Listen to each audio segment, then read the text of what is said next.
Now, coming to the dimensions of the spleen. Now, the spleen is a peculiar, you call it as Harris dictum. Okay. Harris dictum.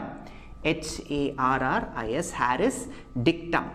That is, you are going to just write down the odd numbers. What are the odd numbers that you have?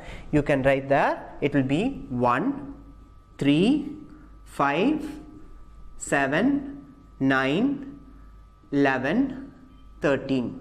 Okay, so it's going on like that. Okay, so maybe we don't need 13 over there, maybe 9 to 11. Okay, now what is this related to? You're going to say all this as it is about 1 inch thick, it is maybe 3 inches wide, about 5 inches in length, then 7, what is 7? About 7 ounces in weight, and it is extending between 9 to 11 ribs. Okay, so this kind using 1 to 11 odd numbers to get the measurements of the spleen, that is called as your Harris dictum. You're going to get all the measurements just from these odd numbers. Now we are going to look at the axis of the spleen. How is the spleen placed? If you're going to draw, see, we said that this is the spleen, right?